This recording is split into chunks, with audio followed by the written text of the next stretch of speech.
Rádio Rio de Janeiro, a emissora da fraternidade, passa a apresentar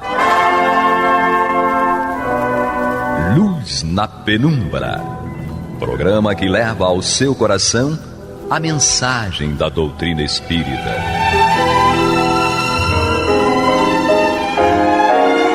E agora, com vocês, Aloísio Guigino, Fátima Miranda e Eduardo Araújo, para o estudo da obra O que é o Espiritismo, de Allan Kardec.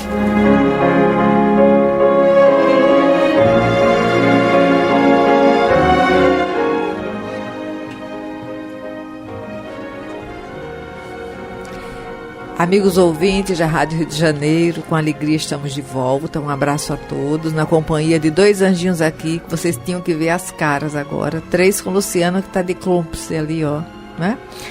Mas vamos retornando ao nosso estudo do Luz na Penumbra, o que é o Espiritismo, na companhia do Aloísio. Um abraço a todos. Aloísio Guigino, qualquer coisa. E Eduardo Araújo, muita paz.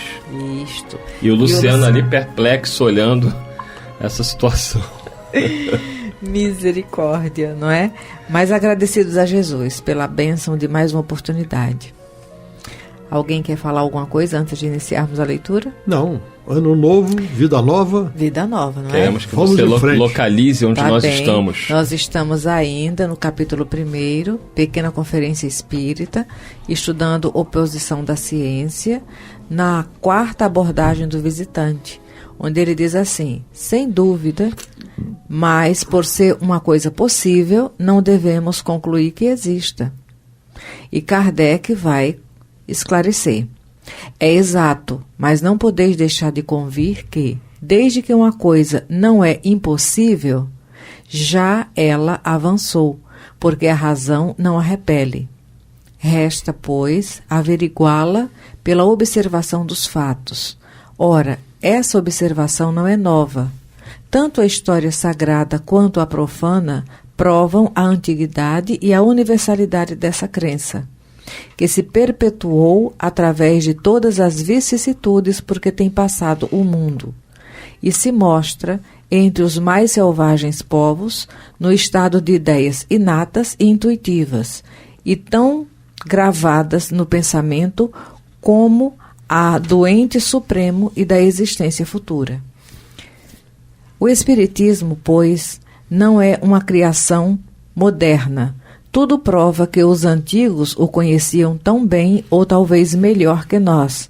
Somente ele não era ensinado, senão com precauções misteriosas que o tornavam inacessível ao vulgo, abandonado de propósito no lamaçal da superstição. Quanto aos fatos, eles são de 2 naturezas, uns espontâneos e outros provocados. Entre os primeiros estão as visões e as aparições, tão frequentes, os ruídos, barulhos e movimentação de objetos sem causa material, e grande número de efeitos insólitos que olhávamos como sobrenaturais e hoje nos parecem simples, porque não admitimos o sobrenatural, visto que tudo se submete às leis imutáveis da natureza. Os fatos provocados são os obtidos por intermédio de médiuns. Aqui ele conclui. É interessante que nós estávamos lembrando de Moisés. Moisés foi um dos iniciados do Egito e tinha um conhecimento profundo sobre vários assuntos, não é? Mas o povo, o vulgo, não tinha conhecimento. E quando nós vamos estudar o livro A Caminho da Luz, Emmanuel, ele deixa para nós a reflexão de que parte da missão de Moisés era divulgar aquele conhecimento que ele tinha como iniciado do Egito. Mas depois ele percebe que aquela turma que ele governava não tinha maturidade emocional e psicológica para lidar com o conhecimento das coisas ocultas. É por isso que, depois que ele recebe as tábuas da lei e ele chega junto ao povo, está todo mundo no baile funk da época, com bezerro de ouro, não é? E aí ele vê que não tinha maturidade para lidar com as coisas sagradas. E ele proíbe a abordagem leviana com os espíritos. E daí vem aquela conclusão precipitada de que Moisés proibiu o espiritismo, quando não é possível, porque espiritismo não existia na época. Existiam os fenômenos mediúnicos, mas espiritismo é muito além de fenômenos mediúnicos. É uma proposta de libertação para o espírito humano na Terra. Ele tem 3 aspectos: científico, filosófico, com consequências religiosas. Então, Moisés não proibiu o espiritismo, mas Moisés proibiu o trato leviano com a mediunidade. Logo, é possível.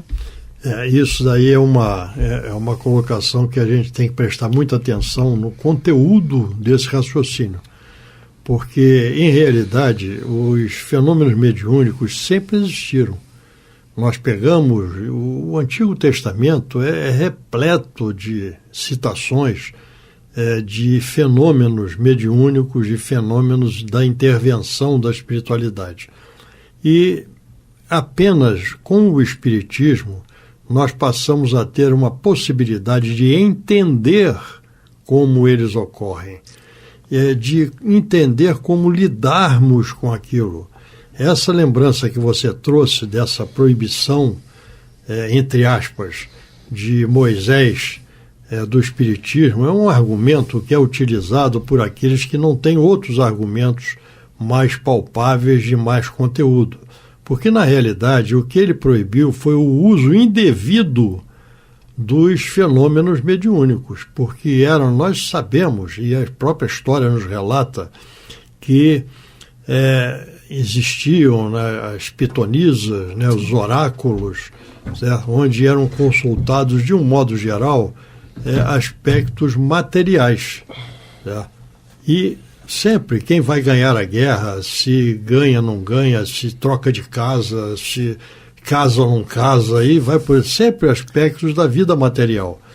E o que é evitado, ou deve ser evitado, é porque essa intervenção da espiritualidade que nos é colocada à disposição através do estudo que a doutrina revelada pelos espíritos nos traz, é que isto deve ser utilizado para o nosso entendimento do que nós somos, para que estamos aqui e como devemos agir enquanto aqui estamos sob os aspectos éticos e morais. Então, o Espiritismo ele é voltado não para a vida material, mas sim para a vida espiritual. Vamos lembrar de Jesus, no Evangelho segundo o Espiritismo, no primeiro capítulo, mesmo logo que nós encontramos, nós vemos ali meu reino não é deste mundo. Certo? Então, nós vemos o que? Todos os ensinamentos de Jesus dizem respeito à vida futura. Os ensinamentos de Jesus não dizem respeito à vida material, e sim à vida espiritual, à vida futura, a nossa preparação para o nosso amanhã. Então, isto é que muitas vezes nós somos cegos, como nós falamos no último programa, nós temos olhos, mas não vemos, temos ouvidos, mas não escutamos. Certo? Então, nós não queremos ouvir, não queremos escutar. E contra fatos não há argumentos. Então vamos nos ater a estudar, a procurar entender, certo, o que acontece ao nosso redor, que não é única e exclusivamente relativo à vida material, e sim uma conjugação da vida material com a vida espiritual, porque uma é a continuação da outra. Uma é a continuação da outra. Não há a natureza nada dá saltos. Na natureza nada dá saltos. Tudo é uma continuidade. Então, nesta continuidade, nós vemos, hoje nós estamos aqui, espíritos que somos, continuamos sendo, o espírito é imortal. Estamos encarnados. Amanhã estaremos espíritos ainda que somos, imortais, estaremos na vida espiritual. E depois de amanhã estaremos novamente aqui. Então, nessa sequência de idas e vindas, certo, é que nós vamos entendendo essa intervenção dos espíritos e a razão de nós estarmos aqui e qual a influência que os espíritos exercem sobre os nossos pensamentos e atos. Então, essa interação é que é muito importante que nós entendamos, porque ela está sempre presente. Ela está sempre presente em todos os fatos da nossa vida. Então, vamos entendendo isto, vamos admitir que, em primeiro lugar, não existe o sobrenatural, porque quando a ciência não pode explicar, diz que é sobrenatural. Mas nada é sobrenatural, porque o sobrenatural significa alguma coisa que está acima da lei natural. E a lei natural, nós vemos no Livro dos Espíritos, é a lei de Deus, certo? É a lei divina, é a lei de Deus, e nada pode estar acima da lei natural, da lei de Deus. Então, tudo diz respeito à lei de Deus, aplicada à vida material e aplicada à vida espiritual. Apenas nós não alcançamos ainda todos esses aspectos. Vamos lembrar que Jesus, nas suas falas, nos seus comentários, ele dizia: muito mais tenho a vos dizer, mas não estáis preparados. Certo? Então, cada vez mais nós vamos alcançando o entendimento de algumas coisas que continuam ocorrendo, sempre ocorreram, e continuam ocorrendo ao nosso redor. Mas nós agora já temos mais capacidade para alcançarmos e entendermos. Agora, temos que querer entender. Senão nós fechamos os olhos, e o pior cego é aquele que não quer ver. Fechamos os olhos e não aceitamos algo que é óbvio. Certo? Então, essa é uma realidade para cada um de nós. Vamos ter muita atenção e vamos procurar sempre entender aquilo que ocorre ao nosso redor.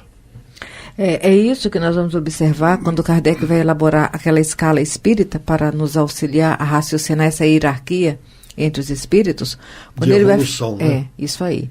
Quando ele vai falar dos pseudo-sábios, que são aqueles que ficam presos às próprias ideias e julgam tudo conhecer e se privam de aprender mais. Kardec coloca aqui uma questão, né, de que essa ideia, né, da realidade espiritual não é uma ideia nova. Não. Porque muitas pessoas tratam como se o espiritismo tivesse inaugurado a ideia da vida após a morte. Isso não existe. E da existência da alma em si, que é o mais importante. No próprio livro Evangelho segundo o Espiritismo, na sua introdução, Kardec coloca um resumo da doutrina de Sócrates e Platão. Né? Isso. E você vê aí Sócrates 470 anos antes de Cristo, e Sócrates falando sobre a alma. Né? Kardec traz até a primeira citação. Kardec traz aqui: o homem é uma alma encarnada. Antes da sua encarnação existia unido aos tipos primordiais, às ideias do verdadeiro, do bem e do belo. Separa-se deles encarnando e recordando o seu passado. É mais ou menos atormentada pelo desejo de voltar a ele.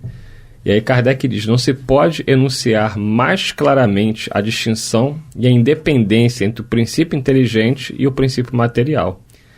E além disso, a doutrina da pré-existência da alma, da vaga intuição que ela guarda de um outro mundo que aspira e da sua sobrevivência à morte do corpo. Então, foi muito inteligente aqui Kardec trazer logo na introdução do Evangelho, mostrando que o Espiritismo estava trazendo já tinha sido falado por diversos filósofos, isso sem contar na China milenar, né, nos hindus, enfim. É uma ideia que toda a humanidade, em todos os tempos, de alguma maneira, traz de forma intuitiva. Nós somos espíritos. Interessante. A religiosidade, né? Exatamente. Kardec ainda teve aquela objetividade de colocar Sócrates e Platão com o título de precursores do cristianismo e do espiritismo. É impressionante, realmente, quando você vai ler as falas de Sócrates e Platão. Tanto é que na própria academia eles ficam um pouco de lado, né? Porque o que prevalece hoje na academia são os filósofos materialistas. Sim. Então eles preferem meio que deixar de escanteio Sócrates e Platão. Vai continuar? E com isso passamos a um novo tópico da nossa conversa: as falsas explicações dos fenômenos. Então nós vemos aqui, conversamos até agora aqui, citamos várias vezes a questão dos fenômenos, né, que sempre existiram. Os fenômenos espíritas, eles não são uma prerrogativa ou invenção ou criação do Espiritismo. Eles sempre existiram. No Antigo Testamento nós temos inclusive um exemplo de materialização que durou mais de um mês, certo? A história de Tobias, né? No Antigo Testamento. O anjo de Tobias. Então, nós vemos ali a narrativa de um processo de materialização que é explicado no Espiritismo, mas que sempre existiu. Então, isso daí é muito interessante, porque se existem fenômenos, esses fenômenos têm que ter alguma explicação, tem que ter alguma forma de nós entendermos como eles surgem e para que eles surgem, porque todo efeito tem uma causa. Então nós temos que entender, sempre buscar entender as causas. Tudo que acontece tem uma razão de ser. Nada é aleatório. Eu tenho uma pessoa muito querida que dizia sempre que o acaso é o pseudônimo de Deus quando ele não quer se identificar. Então, tudo tem uma causa, tudo tem uma razão de ser. Então, esses fenômenos que sempre existiram passam a ter alguma explicação dentro do Espiritismo. Mas existem também aqueles que contestam, que não aceitam e não querem aceitar. E daí surgem falsas explicações para os fenômenos. Sempre vamos descobrir alguma forma de tentar demonstrar o embuste, a falsidade, o charlatanismo naquilo que é um fato que ocorre. Então, nesse tópico, nós temos aqui as chamadas, né, com relação à alucinação, fluido magnético, reflexo do pensamento, superexcitação cerebral, estado sonambúlico dos médiuns, e vamos por aí afora nessas perguntas e argumentação de Kardec. E vamos então. Vamos lá. É contra os fenômenos provocados que principalmente a crítica se levanta. Ponhamos de lado toda suposição de charlatanismo e admitamos a mais completa boa-fé. Não será possível que os médios sejam vítimas de uma alucinação? Kardec responde. Não, mas antes disso, eu explicar isso. Por que essa pergunta, por que essa colocação aqui? Porque a época em que foi publicada essa obra, o que é o Espiritismo, que só existia a primeira edição do Livro dos Espíritos, essa obra de 1859, o Livro dos Espíritos de 1857. Então, tudo aquilo que era o que surgiu com o Livro dos Espíritos era contestado porque o médium era tido como um louco. Sim. Tá? E que as suas manifestações não passavam de alucinações, era o argumento que era utilizado. Então Kardec, contestando esse argumento, ele coloca aqui nessa obra, como em toda ela, essa argumentação falsa e argumenta em cima disso com argumentos que são incontestáveis, né? E ele diz aí o seguinte, então. Ignoro que já se tenha claramente explicado o mecanismo da alucinação. Da forma como querem defini-la, ela não deixa de ser um efeito singularíssimo e digno de estudo. É pena, porém, que aqueles que por meio dela pretendem dar conta dos fenômenos espíritas não possam antes apresentar a explicação deles.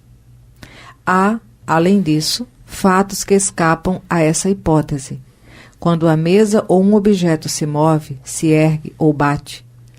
Quando a dita mesa, à vontade, passeia por uma câmara sem que pessoa alguma lhe toque.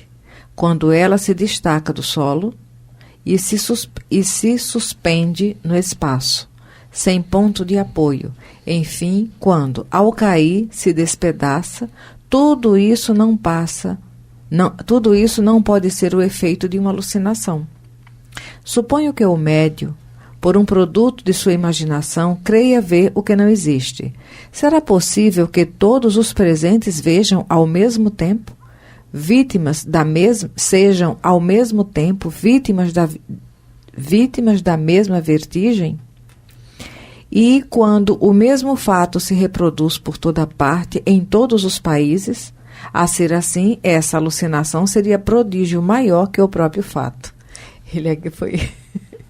Eu imagino Kardec falando isso, viu? Pois é. Alguém quer comentar? Tudo é alucinação, né? E o pior é que a gente observa que os próprios médios hoje em dia se questionam, alguns, né, se as manifestações, as comunicações inteligentes que eles obtêm, se é o efeito da alucinação deles. O mesmo diziam de Jesus, que Jesus sofria de alucinação. Pois é. Então, assim, aqueles que se julgam sábios, né, por orgulho, por vaidade, e a melhor explicação para eles negarem a realidade é dizer que é alucinação. Agora, como dizer que é alucinação? As milhares de mensagens recebidas por Chico Xavier, que ele sequer conhecia a família, sequer conhecia detalhes de qualquer coisa, e vinham nomes, datas, tudo. Então, assim, não tem como negar o óbvio. Mas, por falta de explicação, como eles não têm como explicar os fenômenos e não se dão ao trabalho de pesquisá-los, eles simplesmente dizem que é uma alucinação coletiva. É uma explicação pobre, pueril e totalmente frágil diante de uma realidade que em qualquer igreja você vê esse tipo de revelação, seja na igreja católica, na igreja evangélica, num templo budista. Será que são todos alucinados? É uma alucinação coletiva, mundial? Não tem sentido. Existem colocações, e você ressaltou algumas delas, que nós devemos levar em consideração. Em primeiro lugar, eu vejo, isso é uma visão, é um entendimento que eu trago até hoje. Se não for assim, por favor, me ajude a esclarecer. Eu entendo que o médium, ele nunca deve achar que tudo aquilo que ele produz é o certo, o correto e o real. Ele sempre deve procurar certificar-se, e por isso todas as comunicações, as manifestações que ocorrem dentro de um trabalho sério, de uma mesa mediúnica, por exemplo, elas são analisadas depois, elas são verificadas. Existe um seguidor de Paulo, que era Erasto, que ele dizia o seguinte: é melhor rejeitarmos 9 verdades do que aceitarmos... São 10, ele fala 10 verdades do que aceitar uma única mentira. 99 verdades do que aceitar uma única mentira. Então, na realidade, se é verdade, não surgiu naquela ocasião a confirmação, vai surgir mais adiante. E se for mentira, nós não vamos ter uma tarefa muito árdua de termos que corrigir aquilo que foi implantado em todos aqueles que estão ali presentes e ao redor e participando. Então, é através do estudo, é através da prática, é através do tempo que nós vamos realmente adquirindo esta confiança naquilo que nós fazemos. Transcendeu agora. Olha a musiquinha. Acabou-se. Dito isto, Aloysio Guigino com um olhar surpreso. Vou hipnotizar você. Desejar muita paz, e o Aloysio concluirá no próximo programa, se Deus quiser. Até a próxima, se Deus quiser. Que Jesus nos conduza. Você está ouvindo o programa Luz na Penumbra.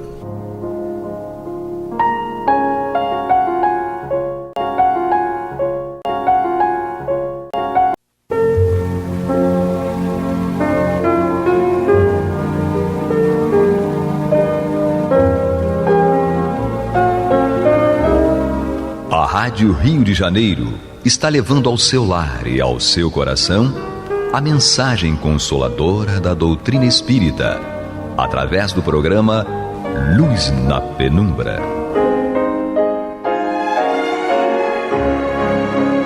E agora com vocês, Bill Fabiano e Renato Souza.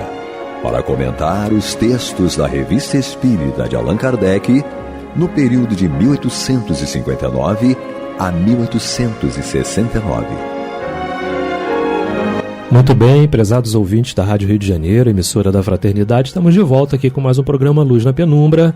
Bill Fabiano Cordeiro, do meu lado esquerdo, seja bem-vindo. Juntos mais uma vez. Na técnica lá, nosso irmão cuidando de tudo para nossa voz ficar mais bonita, né? É isso aí. Bill, feliz ano novo. Feliz ano novo, meu parceiro. Feliz ano novo a todos que nos escutam nesse momento. 2023 de muitas luzes, muitas realizações e, sobretudo, muita saúde, né, Renato? Sem dúvida. E esperança. Né? Que a gente falou aqui no último programa do ano passado, não é isso?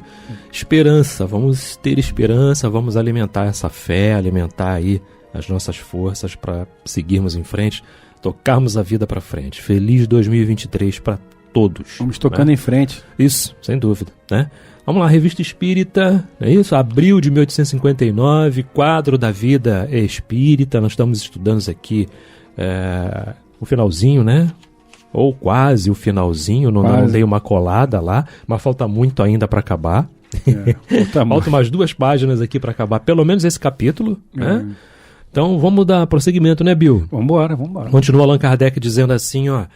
A necessidade não é esse, né? Esse parágrafo nós lemos. Esse parágrafo foi o último, mas a gente pode reler novamente. Vamos reler, né? Então vamos lá. A necessidade de progredir é geral entre os espíritos e é o que os excita a trabalharem pelo seu adiantamento, porque compreendem que a sua felicidade tem esse preço, mas nem todos sentem essa necessidade no mesmo grau. Sobretudo, em começando, alguns se comprazem mesmo numa espécie de vadiagem, mas que não tem senão um tempo. Cedo, a atividade se lhes torna uma necessidade imperiosa, a qual, aliás, são impelidos por outros espíritos que lhes estimulam o sentimento do bem. Agora sim, vamos lá, começar. Em seguida, vem o que se pode chamar de escória do mundo espírita, composta de todos os espíritos impuros, nos quais o mal é a única preocupação. Sofrem e gostariam de ver todos os outros sofrerem com eles. O ciúme lhe torna odiosa toda a superioridade. O ódio é sua essência.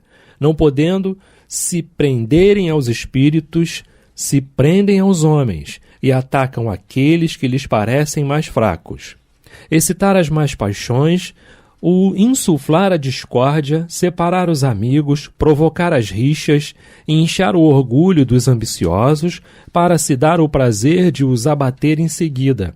Espalhar o erro e a mentira em uma palavra. Desviar do bem, tais são os seus pensamentos dominantes. E aí, Bill? Primeiro lugar, deixar a galera aqui bem antenada, né? Porque o estudo aqui que o Kardec está falando, a gente vai buscar também junto lá da codificação, lá no livro 2, né? Na segunda parte do Livro dos Espíritos, capítulo 1, que fala da escala espírita, que começa lá não é na pergunta, mas no item 100, exato, né, Renato, da escala espírita. E aí o Kardec vai descrevendo aí os espíritos da terceira ordem, da segunda ordem, enfim, da primeira ordem, né, que somos nós, né, espíritos puros. Meu Deus.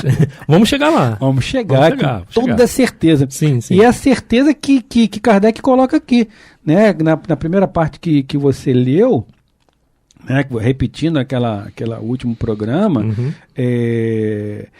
eles chegam a se comprazerem numa espécie de vagabundagem, mas que não dura muito tempo. Logo a atividade se torna uma necessidade imperiosa, ou seja, a gente bate cabeça, ou seja, faz as coisas erradas, né, Renato? Odeia, tem inveja, fala mal, mas em algum momento aquilo a gente vai sentir um vazio existencial. Perfeito. A gente vai pensar e vai falar, não quero mais isso para mim. Sim. Nós já estamos nesse sentido, né? Sim. E quando a gente faz alguma coisa de errado, a gente sente, né? Quantas vezes eu já pedi desculpas ao Renato? Né? Pedi perdão. E o Renato, graças a Deus, a não ser que ele esteja com raiva, com ódio por dentro. Não, perdoei. Brincadeira. Tá perdoado. Mas o não próprio... tinham que perdoar. Exatamente. Viu? Na realidade, não tinham que perdoar. Exatamente, mas acho que faz parte, né? Tinham que compreender. Sim, mas faz parte a gente dar a palavra. Ainda que você não se sinta ofendido, a pessoa... no momento que a pessoa acha que ofendeu, é importante você dar o perdão. Sim. Porque você, não, cara, tá tranquilo, mas não. Será que tá tranquilo mesmo? Então você fala, não, eu te perdoo. Para quem ofende, ainda que não tenha sido uma ofensa, né, Renato? É importante você falar, eu te perdoo. Porque o Chico tinha uma frase que ele falava assim, evite pedir desculpas. Evite pedir perdão. Quer dizer, o que ele está nos convidando não é você não pedir perdão, é você não fazer nada que vá levar você a ter que pedir. Exato. Né? Então, esse é o grande exercício. Vigiar, né? Vigiar, para eu não precisar mais depender, para minha sobrevivência, do perdão do Renato. Não que no perdão do Renato não vá me fazer feliz ou não, mas é porque é o exercício que eu tenho que fazer. Isso aí não é egoísmo, é um exercício de cada um, né, Renato? É reforma íntima. Sim. De você precisar daquilo para você auto-reformar. Bill, o remorso é importante. Exatamente. Olha, dói. Tem gente que não tem muito essa questão, mas eu sempre tive isso comigo, a questão do remorso. Sempre carreguei isso. Né? E você pode observar isso até numa criança. Sim. A questão do remorso.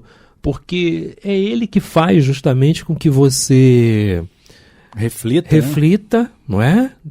Pense, eu tenho que pensar 2 vezes antes de fazer alguma coisa. E ainda que eu tivesse feito algo por brincadeira, naquele exato momento eu deixar claro, abraçar a pessoa e dizer, calma, eu tô brincando, meu irmão. Exatamente. Né? Naquele exato momento você modificar a energia daquilo que você falou. Não deixar crescer, né, Renato? Não deixar crescer. Não é observar que o outro não gostou, não. É passar pelo seu crivo. Exato. Pela sua consciência. Se você achou que extrapolou, é porque você não gostaria que, de repente, alguém fizesse aquilo com você, não é? Exatamente. Então você, naquele momento mesmo, tu já tenta consertar, ou tu já diz, olha, tô brincando e tal, enfim, né? Já dá um abraço, já fala, eu te amo. Nada mais é do que a sua consciência gritando, né? Isso, já diz, olha, eu te amo, tasca ali um beijo, enfim, faz alguma coisa, né? Para poder demonstrar que foi um momento de descontração. É o que a gente sempre faz entre nós, né, Renato? Exatamente, com certeza. Você beija a minha careca, eu beijo a sua careca. Aí, e aí, vamos seguindo em frente. Vamos em frente. Faz parte. Com certeza. Somos irmãos, não nos reunimos por acaso. Não, sem dúvida nenhuma. Exatamente. Né? Continua Allan Kardec dizendo assim, então. Mas por que Deus permite que seja assim? Deus não tem contas a nos prestar. Os espíritos superiores nos dizem que os maus são provas para os bons e que não há virtude onde não há vitória a se alcançar. De resto, se esses espíritos malfazejos se encontram sobre nossa terra, é porque aqui encontram ecos e simpatias. Nos consolemos pensando que, acima desse lodo que nos cerca, há seres puros e benevolentes que nos amam, nos sustentam, nos encorajam e nos estendem os braços para nos levar até eles e nos conduzir a mundos melhores, onde o mal não tem acesso, se soubermos fazer o que é preciso para merecer. Viu? Tem um negócio importante aqui para falar, que é a questão de quando a gente entra na doutrina, né? Quando a gente entra na doutrina espírita, por exemplo. Pensamentos virão, as influências às quais a gente ainda era muito ligado. Sim. Né? As companhias, elas vão estar do nosso lado. Não vai, não. Deixa para depois, né? Deixa para amanhã. Enfim, são muitas as questões dessas interferências, tá? E a gente teve numa live, né? No finalzinho do ano passado, uma live lá pelo Posto, Espírita de Caridade Bezerra de Menezes, até na live do Trilhas, onde um irmão fez exatamente essa pergunta e ele frequenta uma casa espírita em Fortaleza, tá? Então ele fez uma pergunta exatamente sobre isso, que ele está estudando lá o Evangelho e o Livro dos Espíritos, parece que são 2 vezes por semana, né, na casa, e ele ainda sente ainda uma influência muito grande. Então ele veio perguntando exatamente da questão da obsessão e da subjugação. E ele revelou, sem problema nenhum, que o passado dele foi altamente comprometedor. Né? Então nós fizemos uma pausa, eu e o Chiquinho, né? Fizemos uma pausa ali para poder responder a ele e tal, e dizer, e a Regina também, né? Sim. Nossa querida Regina do Lar de José também, para dizer a ele que, olha, você está no caminho certo. Você não está no caminho errado. Sim. E é assim mesmo. Nós vamos ser tentados naquilo ao qual a gente ainda possui grande ligação. Essa ligação não se desfaz com um Pai Nosso, Não. nem com uma Ave Maria, nem com uma corrente, uma sessão, um trabalho espírita. Não vai ser assim. Leva tempo. Nós temos todo um evangelho com 28 capítulos que precisa ser lido, relido e estudado. E isso leva tempo. As coisas não vão acontecer desse jeito. Primeiro, nós precisamos provar para nós mesmos, não é para os outros, não. Nem para Deus, porque Deus não precisa disso.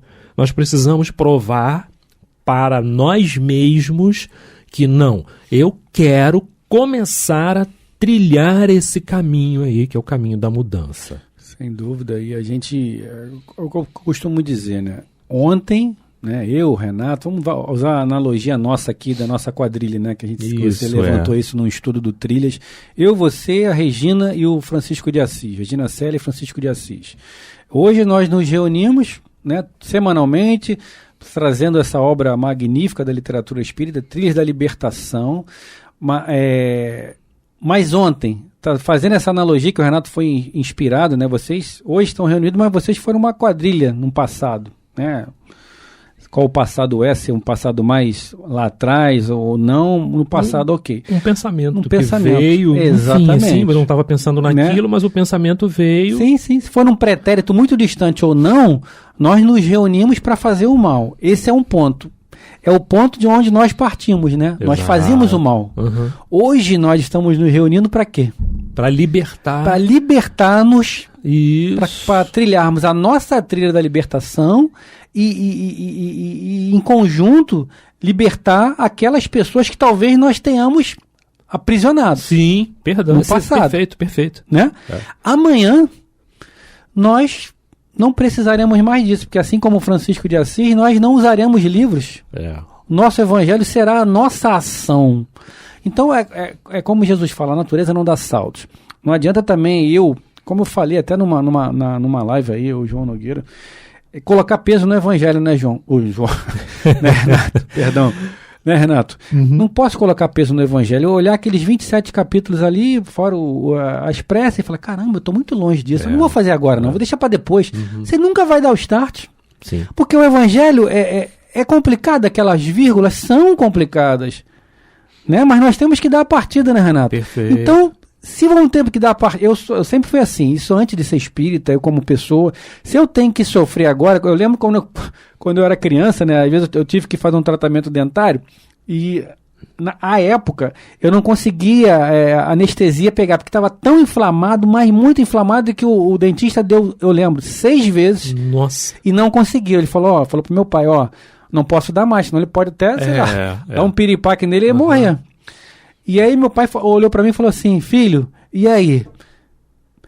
Aquela dor estava tão estúpida para mim, que eu falei, pai... Se vai ter que ser depois ou não, vai ser agora então. Uhum. Eu agarrei na mão do meu pai, eu tinha 10 anos, para ver como é que foi traumático para mim. Né? Sim.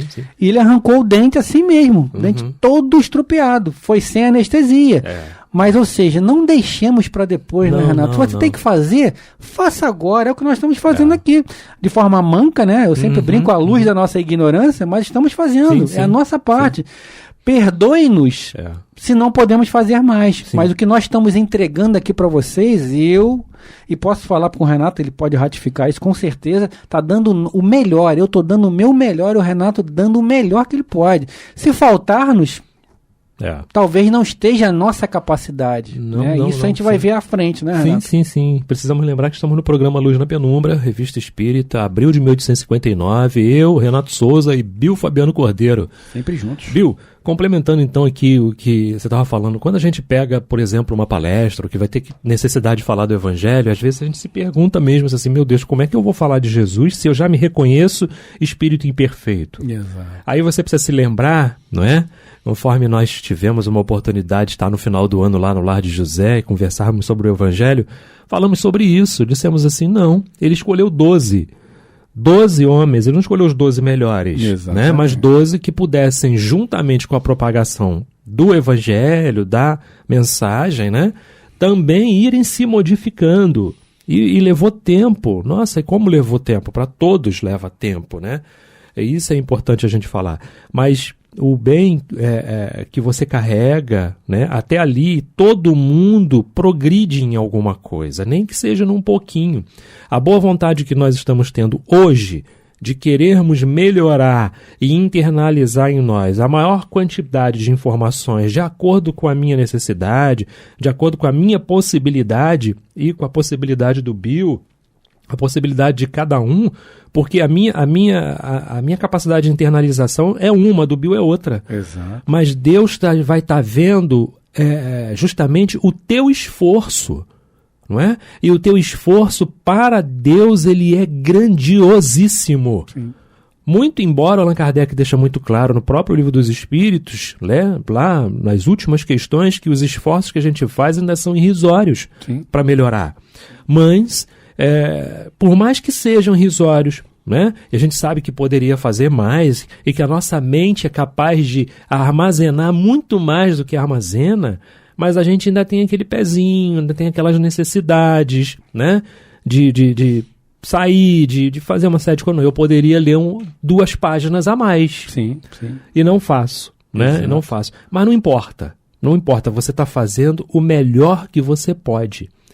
Né? O melhor ao seu alcance. E Deus está vendo isso, isso conta muito. Essa certeza que você tem que ter, né? E quando você fala dos 12 apóstolos aí, a gente identifica dentro do estudo, do que a Bíblia traz, os evangelhos, enfim, características negativas de cada um, né? Como a rudeza de Pedro, enfim, vaidade, orgulho. Tudo.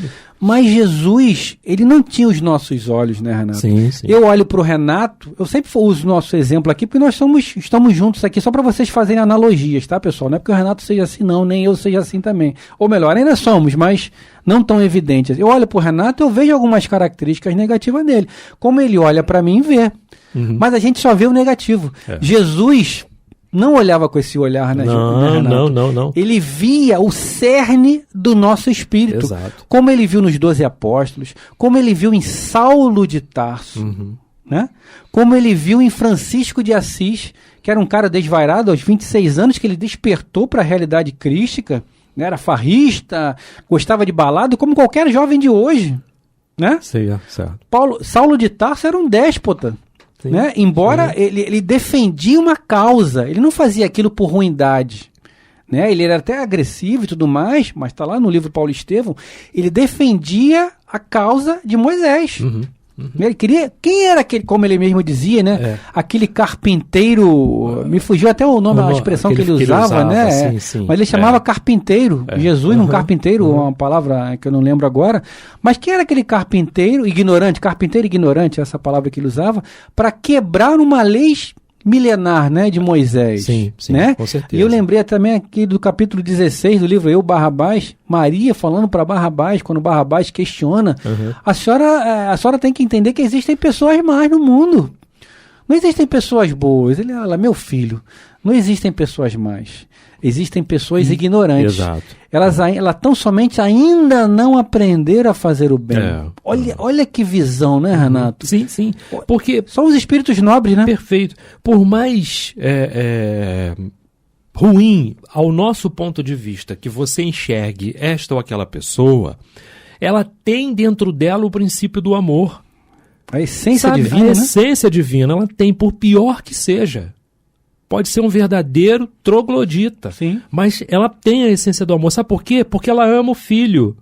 Essa pessoa ama a mãe. Existem exceções? Existem exceções de psicopatias. São outros doentes, São outros doentes, não é? Mas ele ama alguma coisa, algum ser que está próximo dele. Então ele existe nele a essência do amor. E ninguém é de todo mal, de todo ruim, de todo muito péssimo. Muito pelo contrário, né? Não, muito pelo contrário, né? E você falando aí, eu dei uma viajada legal aqui, me lembrei de Mateus quando foi convidado pelo Cristo a dizer, olha, vem comigo. E Mateus parou de cobrar impostos, ele se chamava Levi, não é isso?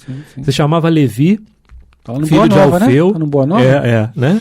E ele parou. Você imagina você sentadinho num lugar assim, passa Jesus e disse, vem comigo, a partir de agora na você... Na hora, né? Hoje a gente iria na hora, né, Oh, meu Deus do céu, na hora eu largo tudo. No passado talvez não, mas hoje largava pastinha, bolsa, largava tudo pra lá, não quero nem saber, vamos embora, vamos em frente. Exatamente. Né? Com certeza. Que benção, né? Que passagem, né? Essa é linda. Uma né? passagem... Mas toda obra boa nova, né? Sem dúvida, tá no Evangelho de Marcos, de Lucas, enfim, a gente pode encontrar lá 2:14 e 5:27 de Lucas. Olha a importância dessa passagem, está em 2 evangelhos, né? Olha só, tá vendo? É muito, muito, muito legal, né? Antes de ser chamado para seguir Jesus, Mateus era um coletor de impostos do povo hebreu durante a dominação romana. Né? Exatamente. E a gente precisa lembrar sempre dessas questões, né? Mudou até o nome, poxa, Levi, vem comigo, Levi. Exatamente. A partir de agora você se chama Mateus. Exatamente, exato. Olha a Jesus, visão, né? o nome que Jesus me der, oxa, tá ótimo. Muda agora, na hora, o nome, né, Bill? Pô, com certeza. Eu fico vendo às vezes, né, as passagens, né? Eu tive, por exemplo, numa casa espírita lá em Saquarema, que é onde eu estou morando hoje, a UCEAV, né? Que é a União Cristã Espírita Amor e Verdade. Eles estavam fazendo algumas esquetes, né? Que são as pessoas falando sobre o dia a dia ali e tal. Aí passava, né? No vídeo, Jesus falando no monte, né? E eu fiquei, meu Deus do céu, olha a oportunidade ali, né? Talvez nós não estivéssemos naquele momento ali, né? Assistindo aquilo ali. Mas que oportunidade, né, Renato? Eu ficava me vendo ali, né? Jesus falando para mim. Olha que bênção, né? Chega até a arrepiar, sim, né? Se ouvindo em loco ali do próprio Cristo os ensinamentos. Quem meu Deus. Sabe, Bill, a gente não estivesse por ali, né? Talvez nos bastidores... Sim. Não assim intrinsecamente envolvido com a história, num personagem de importância, entre aspas. Na posição de escutá-lo, né? Mas estava ali na vizinhança, estava ali nos arredores, estava ali na... Né? Ou talvez desdenhando ele, sim, mas já inserido ali. Mas já inserido ali, né? Quem sabe, né? A gente precisa lembrar que muitas emoções que nós sentimos hoje, tendo esse contato com o Evangelho, não significa dizer que a gente nunca teve um contato com o Evangelho, porque muitas vezes nós não seguimos Jesus no momento em que ele nos foi apresentado. Exatamente.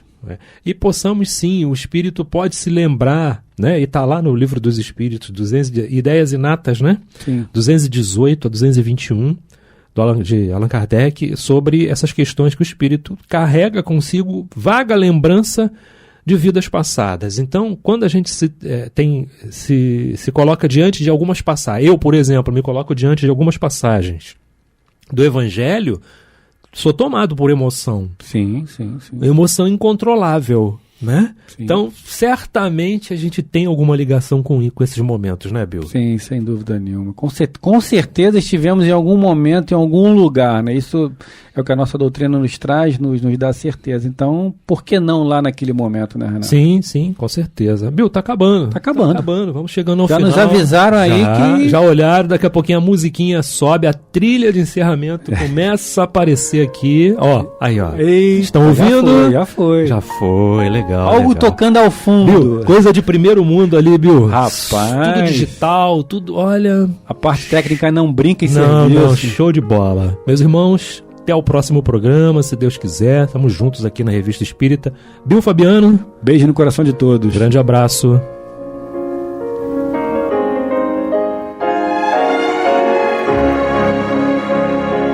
E vamos ouvir agora a prece de encerramento de nosso programa, na voz de Geraldo de Aquino. Jesus, dá-nos coragem para a luta, piedade para os insultos e misericórdia para as injustiças e ingratidões. Limpa nossa alma de inveja e ambições mesquinhas, de ódio e de vingança o nosso caminho. E que dentro em pouco, ao recolher-nos de novo ao calor do nosso leito, para que o sono nos dê a paz e o esquecimento das tristezas humanas, possamos sentir, Senhor, no mais íntimo de nosso ser, a doçura indefinível do Teu amor e a grandeza incomparável da Tua divina presença. Que assim seja.